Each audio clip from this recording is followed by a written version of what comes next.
Assalamualaikum warahmatullahi wabarakatuh. Salam sejahtera bagi kita semua. Perkenalkan, nama saya Tasya Nabila dari Prodi Akuntansi. Dari kelas F, di sini saya akan memaparkan salah satu materi matematika ekonomi, yaitu yang pertama, pengaruh pajak pada keseimbangan pasar. Yang kedua, pengaruh subsidi pada keseimbangan pasar. Yang ketiga, analisis pulang pokok. Dan yang terakhir yaitu fungsi konsumsi dan fungsi tabungan. Oke, baiklah. Di sini kita akan membahas materi yang pertama dulu. Oke, keseimbangan pasar yaitu keseimbangan antara fungsi permintaan dan fungsi penawaran. Yang kita ketahui bahwa pajak adalah penerimaan pemerintah yang dibebankan oleh produsen dan konsumen. Pajak yang dikenakan atas penjualan selalu menambah harga barang yang ditawarkan, sehingga hanya memengaruhi fungsi penawaran. Sedangkan pada fungsi permintaan, tidak mengalami perubahan sama sekali. Fungsi penawaran sebelum dikenakan pajak adalah P sama dengan FQ, dan fungsi penawaran setelah dikenakan pajak, T per unit adalah P sama dengan FQ ditambah T. Maka keseimbangan pasarnya adalah dengan memecahkan fungsi penawaran bersamaan sebelum dan setelah dikenakan pajak. Total pajak yang diterima oleh pemerintah adalah T pemerintah sama dengan pajak dikali Q pada keseimbangan setelah pajak. Pajak yang ditanggung oleh konsumen adalah PT dikurang PE kali QT, sedangkan pajak yang ditanggung oleh produsen adalah total pajak yang diterima oleh pemerintah dikurangi pajak yang ditanggung oleh konsumen. Dari soal yang ini diketahui PD sama dengan 12 dikurang Q, PS sama dengan 2 ditambah Q, T sama dengan 4. Maka nilai keseimbangan sebelum pajak adalah sebagai berikut. Maka PD sama dengan 12 dikurang Q sama dengan 12 kurang 5, karena Q adalah hasilnya 5, maka 12 kurang 5 hasilnya adalah 7. PS nya sama dengan 2 ditambah Q sama dengan 2 ditambah 5 sama dengan 7. Jadi nilai keseimbangan pasar sebelum pajak P sama dengan 7 dan Q sama dengan 5.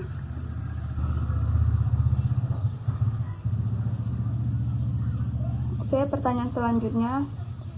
Contoh selanjutnya, yang ditanya adalah nilai keseimbangan pasar setelah pajak. PD dikurang 12 kurang Q, PS sama dengan 2 ditambah Q, PST sama dengan 2 tambah Q tambah T, maka PST sama dengan 2 tambah Q tambah 4, maka PST tambah 6 tambah Q. Rumusnya sebagai berikut. Keseimbangan pasar setelah dikenakan pajak, maka PD sama dengan 12 dikurang Q sama dengan 12 dikurang 3, maka hasilnya adalah 9. PST sama dengan 6 ditambah QT sama dengan 6 tambah 3, dan hasilnya adalah 9. Jadi nilai keseimbangan pasar setelah pajak adalah P sama dengan 9 dan Q sama dengan 3. Nah, kita lanjutkan pada pembahasan yang kedua, yaitu pengaruh subsidi pada keseimbangan pasar. Di sini kita simbolkan subsidi itu sebagai S. Subsidi adalah pengelolaan dalam pemerintah yang diberikan kepada produsen dan konsumen. Dengan adanya subsidi ini, maka penjualan pada produk otomatis akan menurun.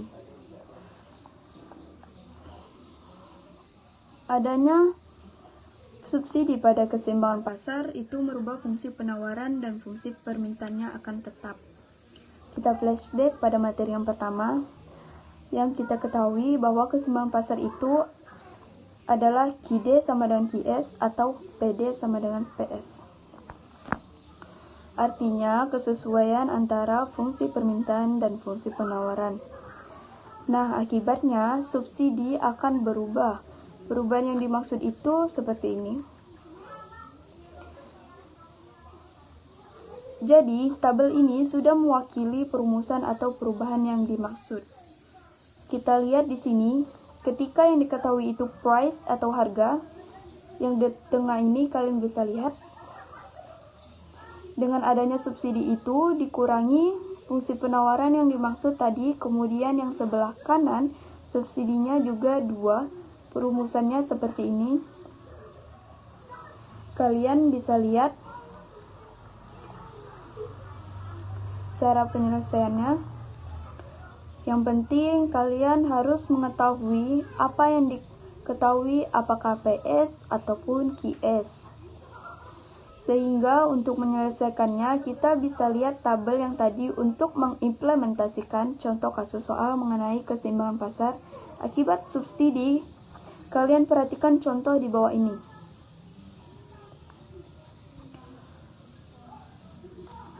Pertanyaannya adalah, tentukan keseimbangan pasar sebelum terkena subsidi dan keseimbangan pasar setelah subsidi. Bila subsidinya dibebankan menjadi 2, kemudian gambarlah grafiknya.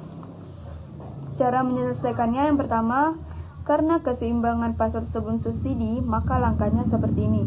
PD sama dengan PS, tinggal kalian turunkan fungsi dari PD itu seperti apa. Kemudian PS-nya seperti apa. Kita selesaikan sampai mendapatkan hasilnya yaitu 6,7. Lalu kedua adalah keseimbangan pasar setelah subsidi. Ingat, yang berubah adalah fungsi penawarannya. Yang kita ketahui fungsi penawarnya adalah PS sama dengan 0,5 Q ditambah P. Adanya subsidi sesuai dengan saya jelaskan rumus tabel sebelumnya itu, ketika yang diketahui itu price atau harga, maka fungsi penawaran dikurangi. Sehingga menghasilkan fungsi seperti ini. Kemudian untuk keseimbangan pasar setelah subsidi, kita harus menyamakan lagi menjadi PD sama dengan PS. Sampai selesai menghasilkan pasar setelah subsidi. Kemudian bagaimana grafiknya? Ada 3 grafik. Yang pertama adalah fungsi permintaan. Grafiknya seperti ini. Yang kedua, fungsi penawaran. Yang ketiga, fungsi penawaran setelah subsidi. Sehingga didapat tabel bantu grafik seperti ini. Dan dari tabel-tabel ini kita rangkai menjadi sebuah grafik menjadi seperti ini. Oke, pembahasan yang ketiga yaitu analisis pulang pokok. Jadi, biaya adalah sejumlah dana yang dikeluarkan perusahaan dalam memproduksi penjualannya. Keseluruhan dari biaya itu kita sering menyebutnya adalah total cost atau total biaya. Total cost atau TC meliputi mengenai fixed cost atau biaya tetap dan variable cost atau VC. Yang kita ketahui bahwa biaya tetap adalah biaya yang bersifat konstan meskipun jumlah nilainya itu berubah-ubah. Sedangkan biaya variabel adalah biaya yang nilainya bisa berubah-ubah tergantung dengan jumlah produksinya. Sehingga bisa disimpulkan bahwa fungsi TC adalah seperti ini. Baik, sebagai pengimplementasian fungsi TC, perhatikan contoh soal berikut ini. Diketahui PT ABC biaya tetapnya adalah sebesar 22 juta. Sedangkan biaya variabelnya adalah 5.000. Yang ditanyakan adalah fungsi biaya dari kasus PT ABC tersebut. Jadi penyelesaian pertama adalah kita masukkan fungsi TC, sehingga TC sama dengan FC tambah VC dikali Q. Sehingga menjadi seperti ini. Kemudian pertanyaan kedua, jika diketahui Q-nya adalah 3.000, berapa biaya total perusahaan PT ABC yang harus dibayarkan?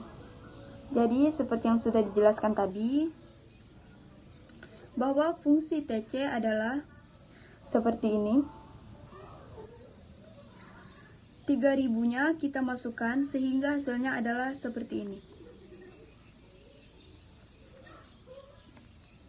Kemudian pertanyaan ketiga, ketika ada biaya total sebesar 30 juta, di perusahaan tersebut berapa pasang yang bisa dihasilkan oleh PT ABC? Jadi kita masukkan ke dalam fungsi TC yang pertama tadi. Kemudian kalian cari seperti ini sehingga hasilnya menjadi 1.600 pasang. Kemudian yang berikutnya adalah fungsi penerimaan. Fungsi penerimaan adalah sejumlah uang yang diterima oleh produsen sehubungan dengan penjualan produknya. Jadi semakin banyak produk yang dihasilkan, yang terjual, maka keuntungan untuk produsen itu semakin banyak, begitupun sebaliknya. Sehingga fungsi penerimaan bisa menjadi seperti ini. TR itu sebagai fungsi penerimaan sama dengan P dikali Q. Untuk mengaplikasikan dari fungsi TR, perhatikan contoh berikut ini.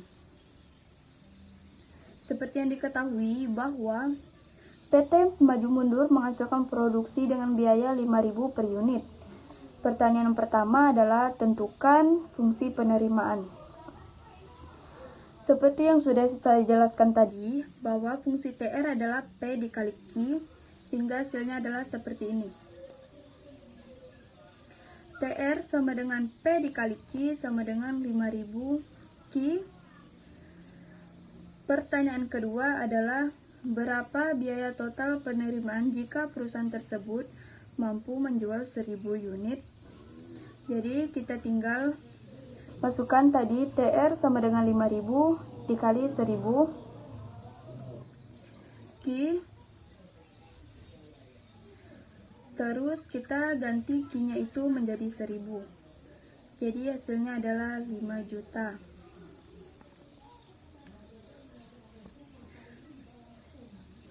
Kemudian yang terakhir adalah analisis titik impas atau BEP. Artinya perusahaan tersebut tidak rugi ataupun tidak untung. Padahal yang kita tahu bahwa perusahaan itu pasti menginginkan suatu keuntungan yang besar dalam perusahaan tersebut. Laba dari suatu perusahaan bisa dihitung dengan cara fungsi total penerimaan dikurang total biaya. Seperti fungsi berikut ini. Sehingga untuk mencari BEP atau analisis titik impas adalah TR harus sama dengan TC. Jadi antara TR itu harus seimbang dengan fungsi TC. Adapun grafik fungsi BEP adalah sebagai berikut. P dikali Q sama dengan FC ditambah dalam tanda kurung VC dikali Q. Oke, kita lanjutkan pada pembahasan terakhir, yaitu materinya adalah fungsi konsumsi dan fungsi tabungan. Dalam perekonomian makro, dapat dikategorikan menjadi dua pendapatan suatu negara tersebut, yaitu konsumsi dan tabungan. Di sini untuk fungsi konsumsi kita libas menjadi C, dan untuk fungsi tabungannya adalah S. Jadi, fungsi konsumsi adalah suatu fungsi yang menunjukkan antara suatu konsumsi tersebut dengan suatu pendapatan. Secara umum, fungsi konsumsi adalah sebagai berikut. Kemudian, untuk fungsi tabungan, yaitu fungsi yang menunjukkan antara suatu tabungan tersebut dengan suatu pendapatan. Adapun fungsi tabungan secara umum, kita rumuskan seperti ini. Dalam mengenai fungsi konsumsi, fungsi tabungan, kita juga mengenal break even point atau BEP. Artinya, besaran pendapatan sama dengan besaran pengeluaran dari konsumsi tersebut. Sehingga fungsi BEP adalah seperti ini. Untuk lebih jelasnya mengenai soal, kita perhatikan contoh berikut. Diketahui suatu pendapatan negara 1.000 miliar per tahun, dan fungsi 950 miliar per tahun, dan apabila naik 1.200 miliar dan konsumsinya menjadi 1.100 miliar, hitunglah fungsi konsumsi, tabungan, dan BEP-nya. Untuk penyelesaian fungsi konsumsi, kita menggunakan cara persamaan linear, yaitu 2 titik, yaitu sebagai berikut. Sehingga kita ubah menjadi seperti ini. Tinggal dimasukkan fungsi yang tadi menjadi persamaan seperti ini. Sehingga didapatkan dari fungsi konsumsi C sama dengan 200 ditambah 0,75Y. Dan untuk pertanyaan yang kedua, yaitu fungsi tabungan. Fungsi tabungan ini bisa didapatkan dari fungsi konsumsi seperti yang diketahui adalah seperti ini. Kita tinggal merubah ke fungsi tabungan, mendapatkan hasilnya seperti ini. Kemudian pertanyaan yang ketiga adalah tingkat BEP atau break even point-nya, yaitu kita tinggal menyelesaikan Y sama dengan C atau S sama dengan 0 menjadi seperti ini. Sekian presentasi dari saya. Terima kasih atas perhatiannya dalam mengikuti presentasi kali ini. Semoga dengan presentasi ini dapat menambah wawasan kita semua. Dan apabila ada tutur kata yang kurang berkenan di hati, mohon untuk dimaafkan. Selamat siang dan sampai jumpa. Wassalamualaikum warahmatullahi wabarakatuh.